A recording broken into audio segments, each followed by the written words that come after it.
예, 오늘은 아무도 보지 않는 들판에서라는 이 말씀 같이 나누겠습니다. 여러분, 하나님은요, 저와 여러분의 작은 성실을 통해 큰 역사를 이루십니다. 여러분, 아침에 월요일날 우리가 갈 때 오늘도 무사히 평안하게 보내게 해주세요. 아마 대부분의 월요일날 아니면 매일 아침에 이런 기도를 저와 여러분들이 읊조리면서 하지 않을까 생각이 듭니다. 여러분, 저와 여러분은요, 매일 거창한 기적, 화려한 성공, 이렇게 대부분의 사람은 바라지 않습니다. 그냥 그저 내게 주어진 오늘 하루, 이 하루를 성실하게 살아내기를 바랄 뿐입니다.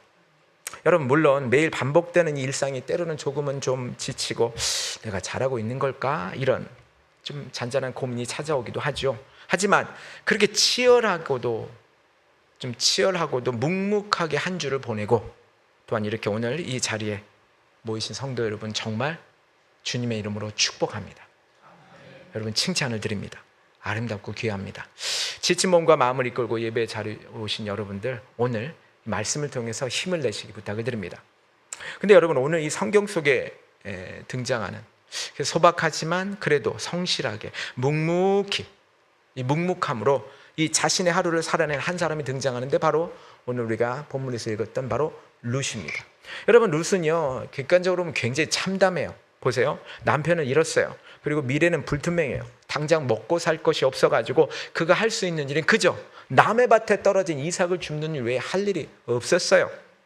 하지만 룻은요, 낙심하지 않았다는 거예요.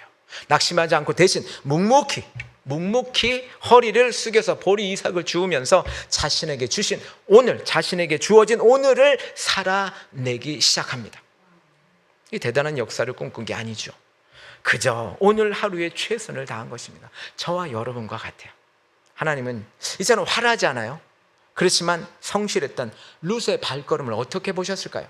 또한 마찬가지로 이 매일의 일상을 묵묵히 버텨내고 있는 저와 여러분, 우리의 삶에는 어떤 소망을 오늘 주고 계실까요? 오늘 본문을 통해 한번 나눠보기를 소망합니다. 첫째로, 하나님은 저와 여러분의 성실을 다 보고 계십니다.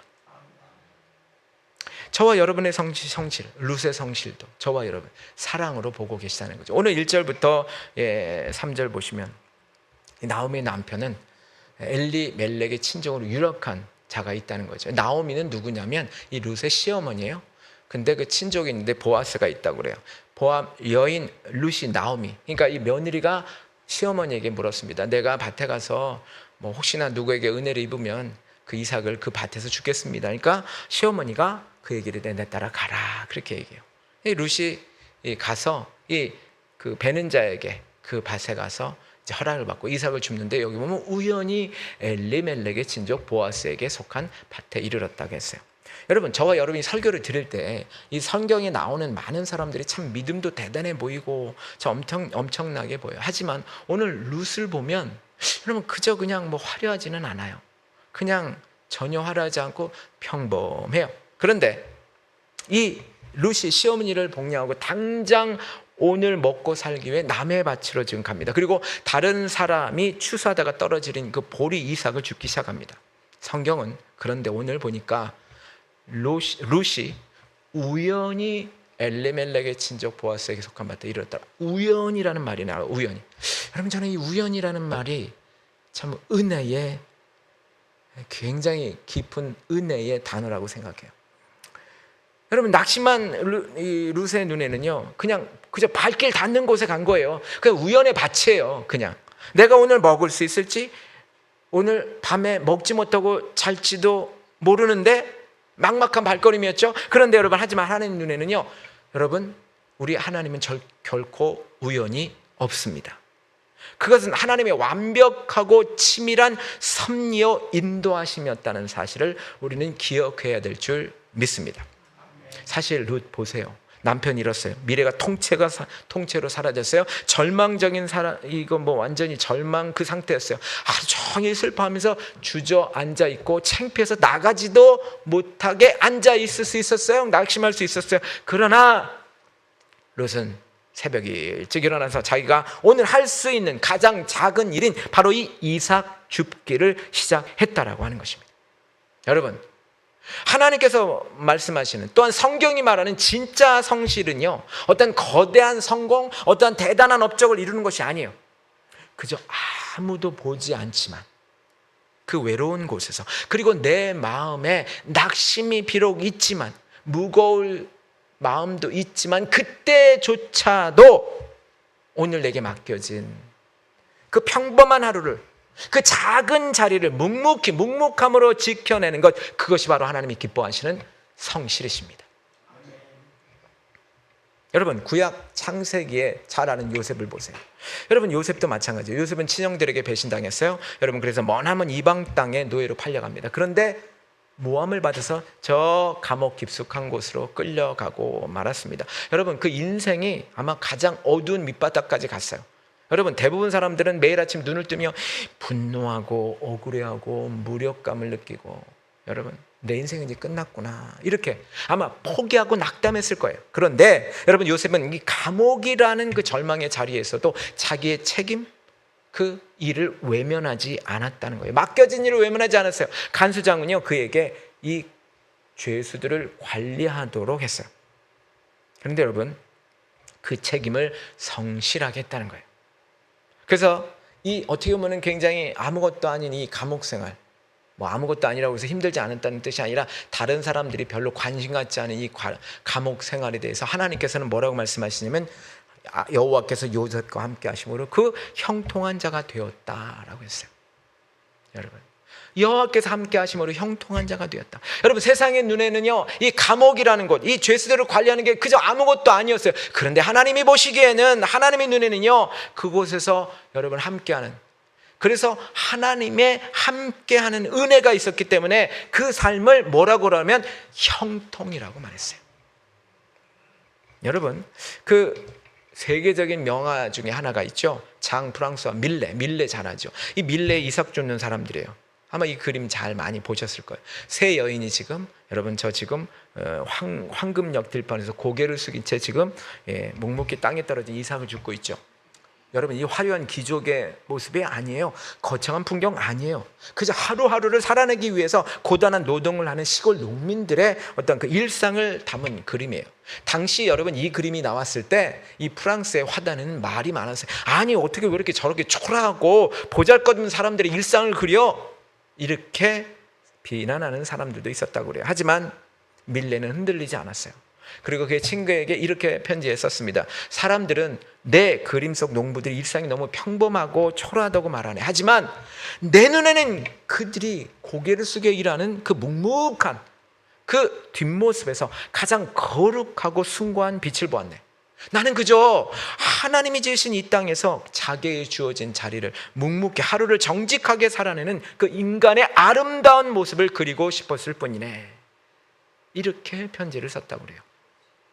그래요. 남들이 보기에는 그 허리를 굽혀서 땅바닥을 막 훑고 이렇게 지루하고 어떤 고단한 일상으로 보일 수 있었지만, 밀레는요, 저 그림 속에서 그 작은 성실함, 그 묵묵히 하는 것, 거기서 하나님의 거룩한 가치를 발견했던 것이죠.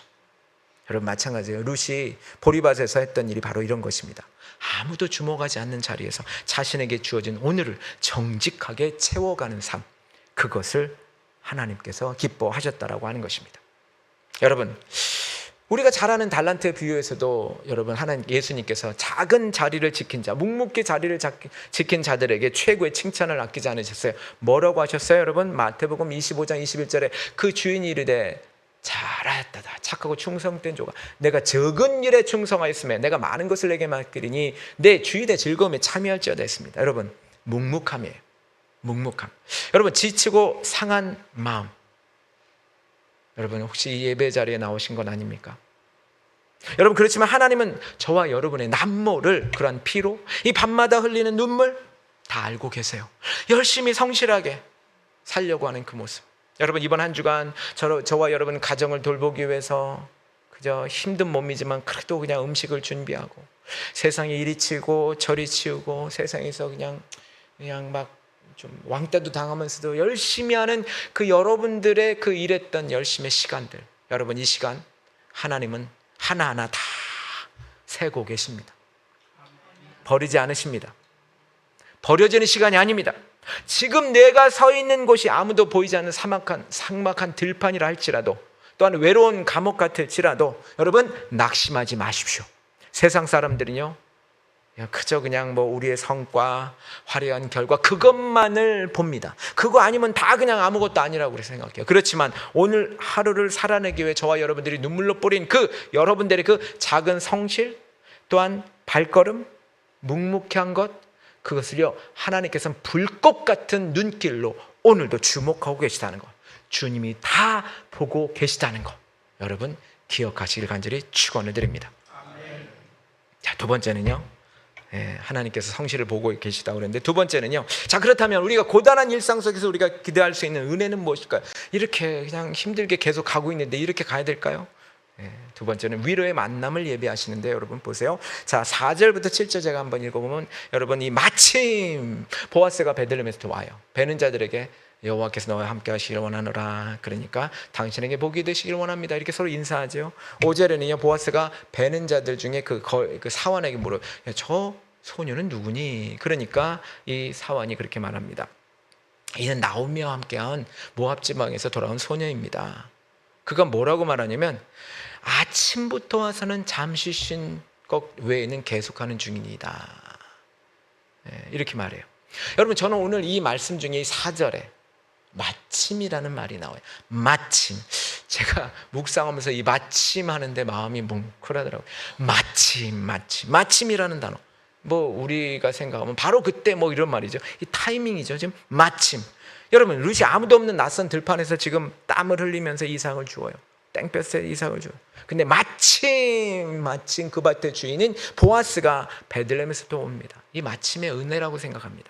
보아스는요 그 동네의 거부예요. 존경받는 유력한 인물이었어요. 그런데 그 대단한 사람이 오자 수많은 일꾼 중에서 가장 초라하게 헐벗은 사람, 여인인데 작은 여인이 저렇게 뭔가를 줍고 있으니까 물었던 거죠. 물으니까 아까도 말씀드렸지, 이 여인이 아침부터 와서는요 잠시 집에서 쉬는 지금까지 열심히 계속 이삭을 줍는, 어떻게 보면 굉장히 성실한 모압 소녀입니다, 이렇게 대답을 한 거예요. 이 말을 들은 보아스의 마음이 움직이기 시작합니다. 여러분 룻을 향한 특별한 보호와 배려가 시작된 거죠. 여러분 룻이 보아스를 만난 게 우연일까요? 아니에요. 물론 룻도 미리 계획을 알고, 보아스의 밭에 가야지, 나 예쁘게 보여야지, 눈에 띄어야지, 이렇게 해서 행동한 것 아닙니다. 룻은 그저 오늘 하루를 살아내기 위해서 묵묵히 발걸음을 옮겼을 뿐인데 그곳에 간 거예요. 하나님은 그러나 이미 룻보다 먼저 앞서 가셨어요. 룻의 발걸음을 정확히 보아스의 밭으로 인도하셨고요, 가장 정확한 타이밍에 마침 보아스를 보내주셨어요. 그리고 마침 보아스의 마음에 국률한 마음, 자비의 마음을 그의 마음에 심어주신 것입니다. 여러분 우리가 낙심하지 않고 오늘 내게 주어진 자리를 묵묵히 살아낼 때, 하나님은요 전혀 생각지도 않는 놀라운 방법으로 우리에게 도울 사람을 보내주시고 피할 길을 열어주십니다. 여러분 이러한 일은요 성경에서 많이 나오는데 정확한 타이밍에 오는 걸 볼 수 있어요. 여러분 잘 아시다시피 열왕기상 17장에 보시면 이 사르밧 여인이 나와요. 과부죠. 과부는 이제 뭐 조금 한 움큼의 이제 밀가루와 조금의 이 그 기름이 남아 있었어요. 그래서 이제 이것을 먹고 아들하고 죽으려고. 그래서 이제 마지막에 그것을 이제 그 떼서 해야 될 거 아니에요. 그 땔감이 필요할 거 아니에요. 그 땔감을 주우러 갔는데 저렇게 엘리야를 만났어요. 여러분.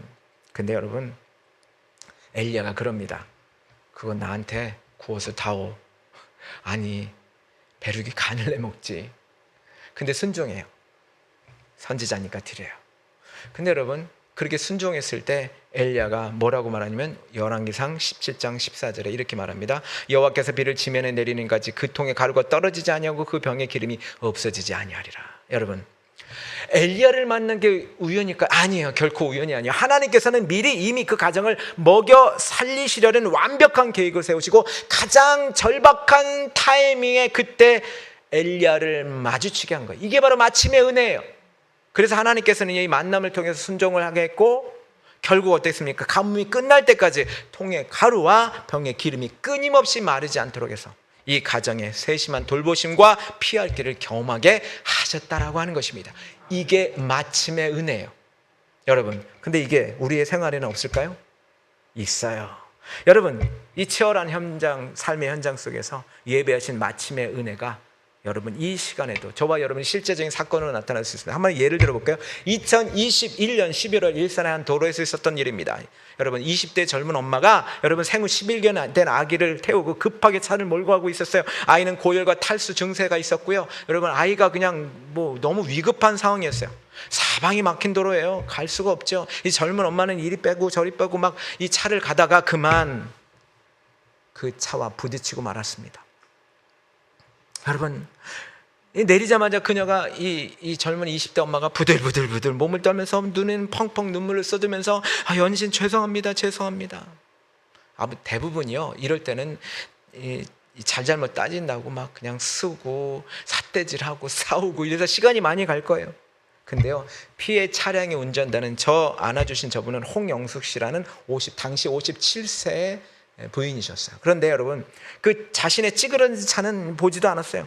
이 울고 있는 젊은 엄마에 가서 그냥 눈물을 닦아주면서 꽉 끌어안은 거예요.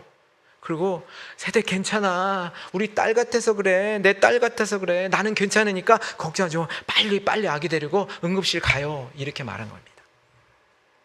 이 모습이 저 블랙박스에 찍혔어요. 그 20대 젊은 엄마의 블랙박스에 찍혀서 그 남편이 나중에 이걸 알고 SNS에 올렸어요. 그래가지고 난리가 났어요, 한국에서. 그래서 나중에 홍영수한테 인터뷰를 부탁했어요. 아니, 왜 이렇게 그렇게 하셨어요? 했더니 그냥 내 딸 같아서 그랬어요. 대한민국 엄마들이면 다 그랬을 거예요. 저만 그런 거 아니에요. 이렇게 말했어요. 여러분, 이것이 바로 하나님의 마침의 은혜예요. 마침 절박한 타이밍에 수습보다 이 사랑의 아픔을 먼저 품어줄 그런 넉넉하니 어떻게 보면 한국의 아줌마잖아요. 그 어머니를 그 자리에 대기시켜 놓았던 거예요. 훗날 그 홍영숙 씨는 LG 그 의인상이라고 있어요. 상금도 있고요. 그 LG에서 의인상을 드렸어요. 근데 더 놀라운 건 모든 그 상금을 다 불우한 이웃에게 다 기부를 해보셨어요. 참, 여러분 시편의 기자는요 고독하고 상처받은 저와 여러분의 마음, 이 급박한 이 마음에 여러분 하나님 이렇게 노래해요. 여러분 34편 18절에 여호와는 마음이 상한 자를 가까이 하시고, 마음이 상했어요. 근데 하나님이 가까이 하세요. 충심으로 통회한 자를 구원하신다고 그랬어요. 여러분 성실하게 사는데도 참 삶의 무게가 무거워. 그렇죠? 그래서 나 혼자 남겨진 것 같은 외로움이 있을 수 있습니다. 기억하십시오. 그러나 여러분 우리가 고립되었다는 느끼는 그 순간에도 우리 하나님께서는요 보이지 않는 곳에서 우리를 위해 일하고 계십니다. 마침 일하고 계십니다. 이번 한 주간 우리 삶에 찾아오는 그 마침의 은혜를 기대하십시오. 하나님께서는 생각지 못한 사람들을 통해서 이 사브라 과부처럼 그 필요와 보호를 공급해 주십니다. 낙심치 않으면 돼요. 낙심하면 안 돼요. 그래서 낙심치 말고 그 일상의 자리를 지켜내는 것, 그래서 주님의 날개 아래서 위로와 평안을 누리시기를 간절히 부탁을 드립니다. 자, 세 번째입니다. 자, 우리의 이 작은 성실, 작은 걸음 결국은요 어디로 연결될까요?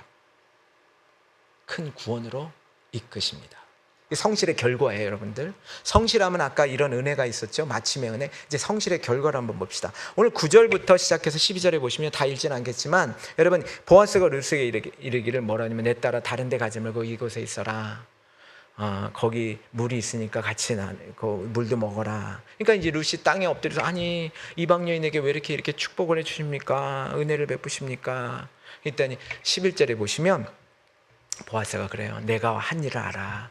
내 남편이 죽은 후에 내 시어머니 나오미를 잘 봉양했고 그리고 이렇게 여기까지 왔고 쫓아왔고 내 고국을 가지 않고 왔다는 거 난 분명히 잘 알고 있어. 12절에 그래서 이렇게 축복합니다. 여호와께서 내게 행한 일에 보답하기를 원하며 이스라엘 하나님 여호와께서 그의 날개 아래 보호 아래 받으러 내게 온전한 상 주시기를 원하노라. 저는 오늘 이 12절에서 이 룻을 향해 아름다운 축복을 한 이 장면을 참 너무 좋아요. 근데 저는 이 단어 중에 그 날개 아래 보호를 받으러 왔다. 이게 참 마음이 좋더라고요. 이걸 읽을 때. 이 축복을 들을 때 룻의 마음이 어땠을까요? 아마 룻은 어마어마한 상을 바라거나 뭐 이스라엘의 역사를 나면 어떠한 위인이 되겠다고 거창한 어떠한 그 꿈을 꾸고 지금 밭에 나왔어요. 아니에요. 그저 오늘 먹고 살고 하루 벌어 하루 먹고 사는 그런 마음. 여러분, 그저 그 시어머니를 오늘 저녁에 시어머니께 뭔가를 해드려야 되는데 우리 식구, 우리 두 식구 먹을 최소한의 양식을 얻고자 나왔을 뿐이에요. 여러분들, 룻이 할 수 있는 일은요, 그저 허리를 굽혀서 그 남들이 떨어뜨린 그 이삭을 줍는 그 작은 순종, 그 성실이 전부였습니다. 그러나 이렇게 한 것이 얼마나 놀라운 일인지 여러분 아세요? 여러분, 이 룻의 그 놀라운 일. 근데 룻은요, 이 하나님의 이 생각을 몰랐었죠. 하나님의 생각은요, 이 룻의 생각보다 훨씬 커요. 여러분, 이 룻이 떨어진 이삭을 줍고 다녔던 그 작고 초라한 발걸음, 이 발걸음이 훗날 어떻게 되는지 아세요? 여러분, 이스라엘의 가장 위대한 왕인 다윗의 계보하고 연결됩니다. 보세요. 이 보아스와 룻이 나중에 결혼하거든요. 보아스와 룻이 결혼해서 낳은 게 오벳이에요. 오벳의 아들 중에 이새가 나와요. 이새의 아들 중에 다윗이 나와요. 이 발걸음이 없었다면, 이 성실이 없었다면 이런 일이 있을 수 없었어요. 그런데 놀라운 사실은 더 나아가서 다윗의 자손 중에 누가 나와요? 예수 그리스도가 나오십니다. 구원으로 나와요. 여러분, 이게 놀라운 일이에요. 작게 성실했는데, 작게 열심히 살았는데 하나님이 이 놀라운 역사를 이루시는 것입니다. 여러분, 그런데 여러분, 이게 바로 하나님의 일하시는 방법이에요. 여러분, 우리는 그저 눈앞에 놓인 하루하루를 지금 살아내고 있을 뿐이잖아요. 그런데 하나님은 그 하루하루, 저와 여러분이 사는 그 평범한 하루를 여러분 당신의 그 거대하고 위대한 구원의 역사 속에 넣어놓고 있다는 거예요. 저와 여러분이 지금 이렇게 열심히 사는 이 모습이 하나님 우리 자자손손에 엄청난 축복을 주실 줄 믿습니다. 여러분, 대강 살지 마세요. 그저 지금 열심히 하는 거 낙심하지 말고 하루하루를 묵묵히 버텨낼 때 하나님이 놀랍도록 큰 역사를 이루어 주신다는 거예요. 여러분, 이 놀라운 연결은요, 아까 다윗이 나왔는데 이 다윗도 그랬어요. 여러분, 다윗 생각해 보세요. 이 소년 다윗, 여러분, 그는요, 이 형들이 다 전쟁에 나갔어요. 전쟁에 나오고 자기 혼자 몇몇 되지도 않는 그 양을 데리고 산에 들어갔다고요. 산에 들어가서 지금 아무도 보지 않잖아요. 양만 있고. 근데 거기 가니까 이 곰도 나오고 사자도 나오고. 그럴 때 그는 뭐 했는지 아세요? 이 물맷돌을 던져가지고, 여러분 대부분 그렇게 가르쳐요. 혹시 사자하고 곰이 나오면 빨리 도망가. 양 괜찮아, 도망가. 그래봤자 한두 마리 먹을 거야. 그렇게 말했는데 아니에요. 다윗은 안 그랬어요. 어떻게든지 그 양을 살렸어요. 왜 그래요, 여러분? 그저 그냥 그 양을 사랑했기 때문에. 여러분, 이 지금 다윗이 나중에 왕 되려고 물맷돌 던져요? 아니에요. 위대해지려고 지금 열심히 양을 보호해요? 아니에요. 그저 그냥 자기는 이 양을 사랑했기 때문에 그 하루하루를 묵묵히 지켜내고 있었던 것입니다. 그런데 하나님께서는 저 물맷돌을 열심히 연습하고 하는 것을 보았던 거예요. 후에 나중에 어떻게 돼요? 묵묵히 자기 일에 책임을 다했던 이 사람을 골리앗 앞에 세우시잖아요. 그리고 골리앗을 저 물맷돌 하나로 그냥 이기게 하시잖아요. 여러분, 작은 성실이 이스라엘을 구원했어요. 여러분, 1980년대 중반에 미국 보스턴에 여러분 그 에드워드 킴볼이라는 청년 교사가 있었어요. 평범한 교사였어요. 근데 그 자신의 속한 반에 이제 아이들을 굉장히 사랑했어요. 그런데 여러분, 한 아이가 성경도 잘 안 읽고 성경도 잘 모르고 교회 오면 맨날 졸고, 참 그래서 킴볼의 마음에, 이 선생님 마음에 마음이 무거웠어요. 내가 과연 이 아이를 예수님께로 인도할 수 있을까? 이랬어요. 굉장히 이분이 순진한 분이세요. 굉장히 좀 이렇게 막 그렇게 활달한 그런 분은 아니에요. 비가 오는 어느 날 이 킴볼은 이 낙심하지 않고 그래도 한번 다시 한번 해보자라고 하면서 이 아이의 구두방을 찾아갑니다. 이 10대였거든요. 그 구두방 뒤로 찾아가요. 그날 비는 막 주룩주룩 내리고 있었어요. 그런데 찾아가 가지고요, 용기를 냅니다. 원래 수줍음이 많은 이 킴볼이었는데 수줍음이 많았지만 그 아이에게 손을 대면서 다른 거 얘기 안 했어요. 예수님이 너를 사랑하셔. 이렇게 작은 복음의 한마디를 전했습니다. 그런데 여러분, 이 작은 성실, 그의 발걸음, 그 진심 어린 한마디가 소년의 마음을 깨뜨렸어요. 그리고 눈물을 흘리면서 예수님을 영접하게 만들었습니다. 여러분, 이 소년, 이 복음을 받았던 이 소년이 나중에 1억 명의 사람들에게 복음을 전했던 바로 D.L. 무디입니다. 교사 한 사람의 이 작은 초라해 보이는 발걸음, 그 성실함이 바로 수많은 영혼을 주님께로 인도하는 위대한 구원의 통로가 된 것입니다. 사도 바울이 이렇게 말했어요. 갈라디아서 6장 9절에 우리가 선을 행하되 낙심하지 말지니. 여러분, 매일매일 하는 일이 낙심하기가 쉬워요. 또한 많이 힘들어요. 그러나 낙심하지 말지니 포기하지 아니하면 뭐가 된대요? 때가 이름에 거두리로라. 여러분, 지금 내 눈앞에는 아무 결과가 없을 것 같아요. 그러나 포기하지 않고 열심히 일상의 성실을 심으면 하나님께서 반드시 거두게 하신다는 것입니다. 여러분, 우리가 하는 일 작아 보일 수 있어요. 참 아주 굉장히 작아 보이고 이걸 어떻게 할까, 참 그럴 수 있어요. 그렇지만 여러분 보세요. 왜 작아 보이는지 보세요. 아이를 달리는 일, 세상에 보면 작아 보일 수 있죠. 서류를 정리하고 아픈 가족을 돌보고, 이 작은 일로 보일 수가 있습니다. 그러나 여러분, 하나님은요, 십자가에서 우리를 위해 전부를 내어주셨잖아요. 우리를 자녀 삼으셨잖아요. 우리는 예수 그리스도의 은혜의 역사를 같이 함께 완성해 간다는 거예요. 저와 여러분이 아기를 돌보는 거, 이게 아무 일이 아닌 게 아니에요. 그 작은 일이 하나님의 관심에 있고 하나님의 역사 위에 있다라고 하는 것입니다. 하나님께서는 저와 여러분의 그 작은 하루하루를 모아서 하나님의 역사를 완성해 가십니다. 아무도 보지 않는 들판, 그러나 저와 여러분의 그 작은 성실을 통해 위대한 역사를 이루실 것을 기대하시기 바랍니다. 성실하신 여러분들, 저도 여러분이 기대가 됩니다. 결론입니다. 하나님의 은혜가 이미 덮고 있습니다. 여러분, 아까 날개 아래 왔다고 그랬잖아요. 하나님의 날개 아래. 이미 하나님의 은혜가 저와 여러분을 덮고 있습니다. 이미 예수를 믿는 분들은 하나님의 날개 아래 있습니다. 아무도 보지 않는 들판에 서 있을지는 모르겠어요. 이 세상에 살다 보니까. 그렇지만 기억하십시오. 하나님의 은혜가, 하나님의 날개가, 하나님의 손길이 저와 여러분을 이미 덮고 있다라고 하는 거예요. 그래서 여러분, 이 세 가지 오늘 정리하고 마칠게요. 첫 번째는요, 오늘 내게 주신 작은 일상에 머무십시오. 하나님은 저와 여러분에게 주신 그 일터를 통해 일하세요. 여러분에게 주신 가정을 통해 일하세요. 그러니까 일상에 낙심하지 마시면서 여러분 그 일에 여러분 열심히 하시기 바랍니다. 힘들죠, 압니다. 그러나 하나님이 거기서 역사하세요. 또한 보이지 않는 곳에서 도우신 하나님의 손길을 기대하십시오. 여러분, 마침의 은혜가 있습니다. 힘들지만 그 열심히 성실하게 살다 보면 하나님께서 이때 그 타이밍을 분명히 허락하십니다. 그 만남이 분명히 있어서 피할 길과 위로를 예비하십니다. 그리고 내 삶의 작은 걸음이 주님의 큰 계획 속에 있다는 것 신뢰하십시오. 저와 여러분의 하루하루 사는 게 아무것도 아닌 것 같죠? 아니에요. 주님의 큰 계획 속에 그것이 있다는 거예요. 우리의 작은 성실을 모아서 하나님의 선한 열매를 맺게 하신다는 것 기억하십시오. 여러분, 우리는 연약해요.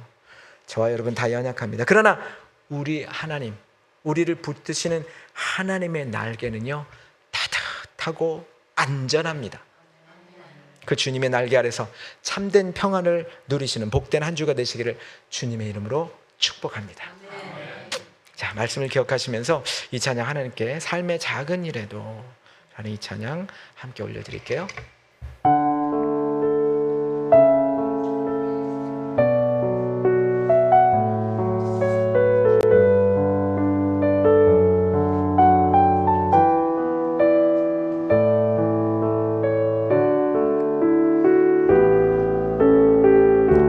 삶의 작은 일에도 그 마음을 알기 원하네. 그 길, 그 좁은 길로 가길 원해. 나의 작음을 알고 그분의 크심을 알며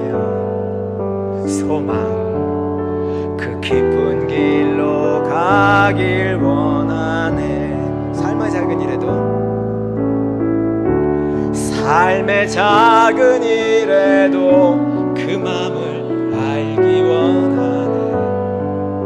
그 길, 그 좁은 길로 가길 원해. 나의 작음을 알고 그분의 크심을 알면 소망, 그 깊은 길로 가길 원하네. 저 높이 솟은 산이 되기보다 여기 오름직한 동산이 되길, 내 가는 길만 비추기보다는 누군가의 길을 비춰준다면, 내가 노래하듯이 또 내가 얘기하듯이 살길 난 그렇게 죽기 원하네. 삶의 한 절이라도 그분을 담기 원하네. 살아 그 높은 길로 가기 원하네. 저 높은 산이, 저 높이 솟은 산이 되기보다 여기 오름직한 동산이 되길, 내 가는 길만 비추기보다는 누군가의 길을 비춰준다면,